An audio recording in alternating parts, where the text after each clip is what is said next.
Today we are here with Max Appeal and Dr. Maria Rogdaki, who is a clinical lecturer and specializes in child and adolescent psychiatry and is also a Max Appeal trustee. Thank you so much for joining us today, Maria. Could you introduce yourself to the audience and tell us a bit about your medical background? Thank you, Sanjana. As you said, I'm a clinical lecturer at the Department of Child Adolescent Psychiatry at King's College London. I'm in the final year of my clinical training. And from this position, I'm working half of my time in clinical and half of my time in research capacity. That is great. Could you explain what the 22q11 deletion syndrome is? So we know that copy number variants are genetic conditions that happen when a small section of a person's DNA is missing or duplicated. These can be inherited, but they can also happen randomly. In the case of the 22q11.2 deletion, one piece of DNA at a specific position at chromosome 22 Q.11.2 is missing. The syndrome itself is associated with a variety of physical and mental health symptoms that start from a very, very early age, but cover all lifespan. What is very important to highlight is that there is a great variability in the presentation across the individuals with a deletion. Thank you for answering that. What are some of the symptoms or major challenges that people with the 22q11 deletion syndrome face? Initially, we start with neurodevelopmental problems such as autism spectrum disorder and attention ADHD. As well, most of us will probably know it. Anxiety is very common and increases in childhood and early adolescence, and from adolescence and then early adulthood, about 25% of the individuals with a deletion will experience severe mental illness, and what we mean by this is mainly psychosis. I just want to highlight, Sanjana, that these symptoms do not present in each individual. We are talking about great variability.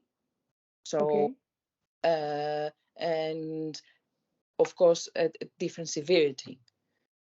On top of the long list of potential symptoms or challenges that individuals with 22q11 face, what are some significant mental health challenges associated with the condition?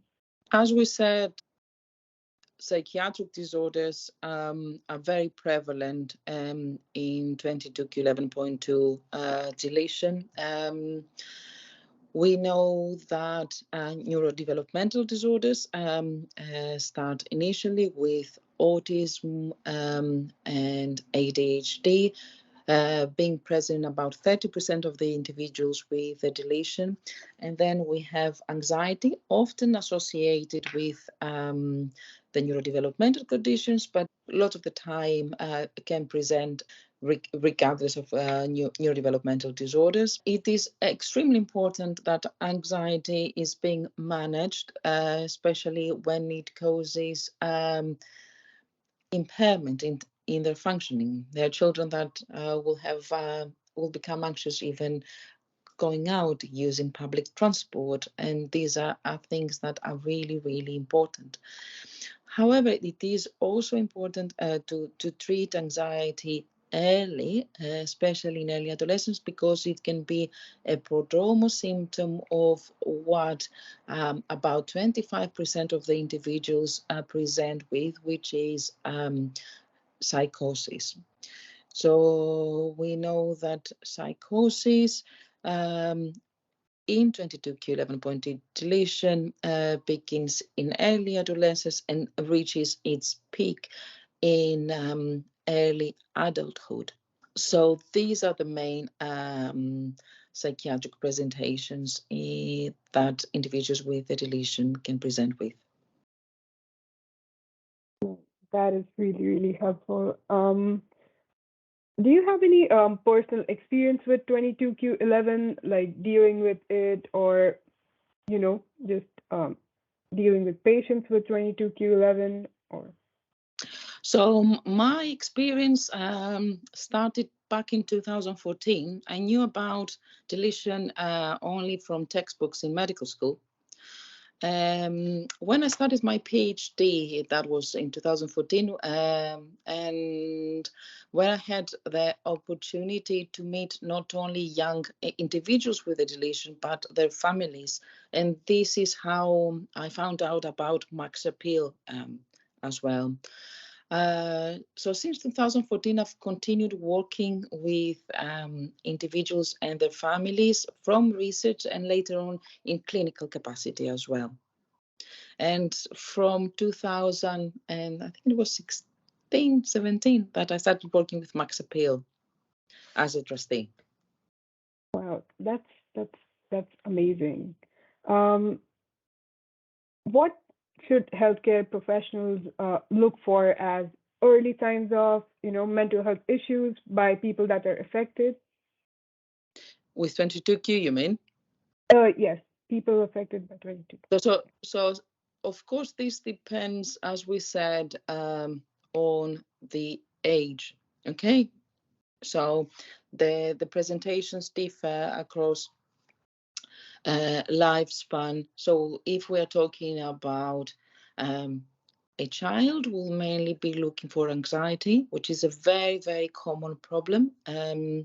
And sometimes this is part of the other neurodevelopmental difficulties, such as the autism spectrum diagnosis that they might have, or ADHD. So both these disorders are associated with anxiety, or it might be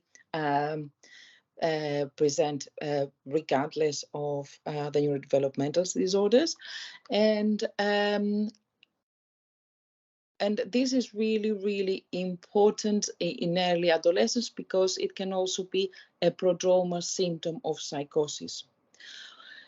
Regardless whether the young person has 22q or not, what we need to be looking as mental health professionals is a change in their functioning.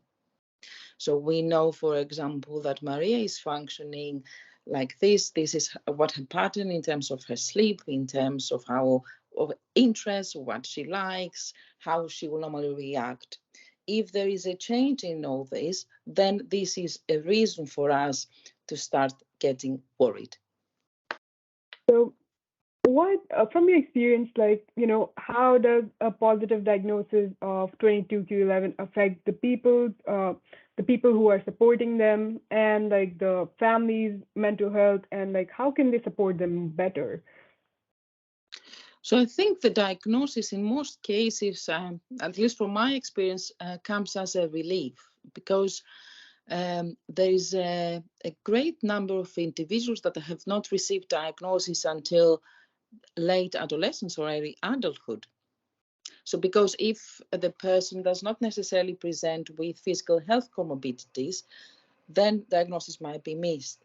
And they might be presenting with one symptom from this system, one symptom from the other system, and certain things might be missed. So when they actually get a diagnosis, especially it comes as a validation for them. And of course, for the family, it's a lot to take on. But I think a great role can play Max Appeal and all the other charities, not only in the UK, but across the world. Yeah, absolutely.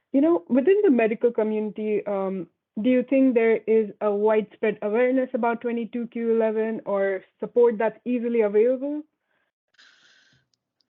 I think Max Appeal and the other charities have played an important role in raising awareness. However, I think we have a very, very long way to go. Of course, it depends on the medical specialties. So sometimes our cardiology colleagues are much more familiar, and they will refer, they will look for this. If the child or the young person has problems with the cleft palate, they might be more aware. But when it comes, for example, to my specialty, psychiatrists, we have to learn a lot. And only by the awareness that that Max Appeal is trying to raise, or other teams across, research teams across the UK are trying to do this. This is the only way forward, because of the complexity of the presentation. Sometimes diagnosis is missed and individuals do not necessarily find the right help. Absolutely. Like Max Appeal, I feel like it has helped a lot of individuals. Would you suggest any other resources or organizations that are available to support people with 22q11 and their mental health and or their families, just to provide them better support? Max Appeal can provide support and guidance. However, problems, mental health problems, physical health problems need to be managed by a national health system. So if a person presents with mental health problems, they will need to be referred by the GP to the local teams. I think the main challenge is that there are not many specialist teams across the UK and worldwide, which means that because the deletion presents with so many physical and mental health comorbidities, it needs a multidisciplinary approach for all these things to be managed in a much more holistic way. So this part is missing at the moment, and this is a big challenge that the 22q community is facing. I couldn't agree more. There, as students, we didn't know that something like this existed. We had never heard about the condition when we started working with Max Appeal. Like, this is, we're just going to edit this part, but this is just like for like kind of like a promotion thing. But how has charities such as Max Appeal helped the medical professionals and families that have been affected by 22q11? Because I believe they have resources available for professionals and families as well on their website. They have the consensus document. When I was doing my PhD, I would always write a letter back to the GP that this individual participated in this study. And if I had found something that the individual needed more help, I would make suggestions for the GP to make certain referrals. And I would always attach the consensus document that Max Appeal. And there are some recommendations that are available by the 22q, and there's great work done in Philadelphia. So, and they produce some really important documents that we always quote. Definitely very important. How has Max Appeal helped families and individuals? For me, for my role as a trustee, it has been a fantastic experience seeing the great work that Max Appeal has been doing. And this became more apparent during COVID, where lots of young people and their families had to self-isolate because they were in the vulnerable group because of the physical health comorbidities. And they organize so many online different meetings or cooking group, quiz, and you could see both young people and their families being able to share the difficulties that they were experiencing and getting emotional support, but also practical advice about how to deal with different things that present in young people's life across lifespan. So it has been a great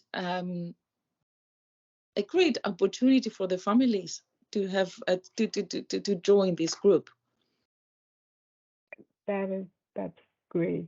Lastly, to just wrap this up, do you have any advice or tips for anyone watching this right now? I will just say that always have as a guide the consensus document, just to familiarize yourselves, because there are certain, there's certain things that need to be taken into account when, for example, prescribing medication for these individuals, um, and that we don't necessarily take into account otherwise.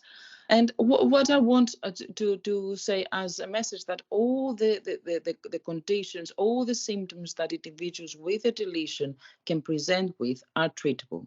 Okay, it's not, there are many, they are variable, but they are all treatable.